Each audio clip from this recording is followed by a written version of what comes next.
माता सीता के श्राप से गया में नहीं होती है तुलसी और पंडा कभी नहीं होते हैं संतुष्ट। इसकी बहुत ही रोचक कथा। आखिर बिहार के गया में क्यों नहीं उगता तुलसी का एक भी पौधा? क्यों पंडा कभी संतुष्ट नहीं होता? फाल्गु नदी सिर्फ नाम की नदी है। क्यों कौवा हमेशा उड़ झमड़ कर ही खा पाता है? कौवा, तुलसी, पंडा व गाय को माता सीता ने क्यों श्राप दिया था? इसके बारे में कुछ लोग ही जानते हैं। आइए हम विस्तार से इस बारे में बताते हैं। वाल्मीकि रामायण के अनुसार वनवास के दौरान भगवान राम, लक्ष्मण और माता सीता पितृपक्ष में श्राद्ध करने के लिए बिहार के गया धाम पहुँचे। वहाँ पंडा ने भगवान श्री राम और लक्ष्मण को श्राद्ध कर्म के लिए आवश्यक सामग्री जुटाने के लिए कहा। इस पर भगवान श्री राम व लक्ष्मण नगर की ओर सामान लाने के लिए निकल पड़े। पंडा देव ने माता सीता से आग्रह किया कि पिंडदान का समय निकलता जा रहा है। यह सुनकर माता सीता की व्यग्रता भी बढ़ती जा रही थी, क्योंकि श्री राम और लक्ष्मण अभी नहीं लौटे थे।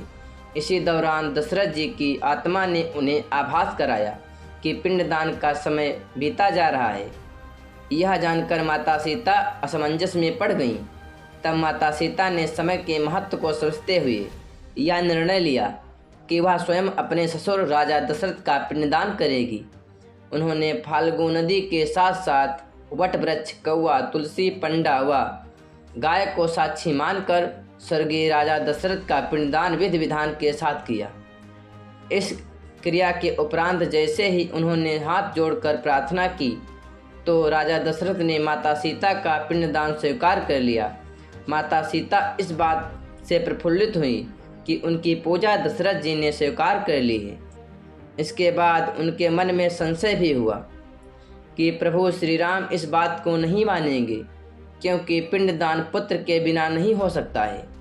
थोड़ी देर बाद भगवान श्री राम और लक्ष्मण सामग्री लेकर आए और पिंडदान के विषय में पूछा। तब माता सीता ने कहा, समय निकल जाने के कारण उन्होंने स्वयं पिंडदान कर दिया। प्रभु श्री राम को इस बात का विश्वास नहीं हो रहा था कि बिना पुत्र और बिना सामग्री के पिंडदान कैसे संपन्न और स्वीकार हो सकता है। इसके बाद माता सीता ने कहा कि वहाँ उपस्थित फाल्गु नदी, तुलसी, कौवा, गाय, वटवृक्ष और ब्राह्मण श्राद्ध कर्म की गवाही दे सकते हैं। भगवान श्री राम ने जब इन सब से पूछा, पिंडदान किए जाने की बात सच है या नहीं, तब फाल्गु नदी, गाय, कौवा, तुलसी और पंडा पांचों ने प्रभु राम का क्रोध देखकर झूठ बोल दिया कि माता सीता ने कोई पिंडदान नहीं किया है। वटवृक्ष ने सत्य कहा कि माता सीता ने सबको साक्षी मानकर विधि पूर्वक राजा दशरथ का पिंडदान किया है। पांचों साक्षी के झूठ बोलने पर माता सीता ने क्रोधित होकर उन्हें आजीवन श्राप दे दिया। इन्हें मिला था श्राप। फाल्गु नदी को श्राप दिया कि वह सिर्फ नाम की ही नदी रहेगी, उसमें पानी नहीं रहेगा। इसी कारण फाल्गु नदी आज भी गया में सूखी है। गाय को श्राप दिया कि गाय पूजनीय होकर भी सिर्फ उसके पिछले हिस्से की पूजा की जाएगी और गाय को खाने के लिए दर बदर भटकना पड़ेगा।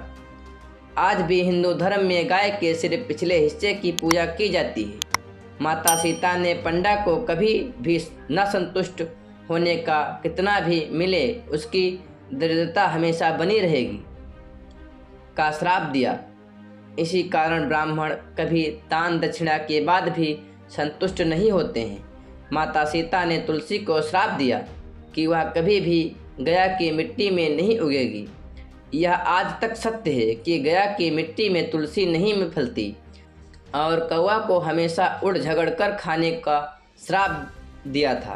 कौवा आज भी खाना अकेले नहीं खाता है। दीर्घायु का दिया था आशीर्वाद।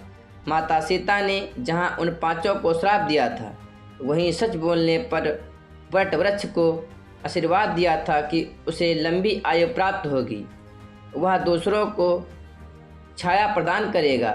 पतिव्रता स्त्री उसका स्मरण करके अपने पति के दीर्घायु की कामना करेगी। बोलो माता सीता की जय हो, श्री रामचंद्र की जय हो। अगर आपको यह कथाएं पसंद हैं तो कृपया शेयर, लाइक या कमेंट ज़रूर करें। कृपया अपने किसी भी तरह के सुझाव अथवा विचारों को हमारे साथ अवश्य शेयर करें। यदि आपको यह जानकारी पसंद आई है तो इसी तरह की जानकारी प्राप्त करने के लिए हमारे चैनल को सब्सक्राइब करें और वीडियो को लाइक करके वीडियो को ज़्यादा से ज़्यादा शेयर करें और हमें ज़रूर बताएं कि यह वीडियो आप लोगों को कैसा लगा। धन्यवाद दोस्तों। दुर्गा माता की जय हो। 9 दुर्गों की जय हो।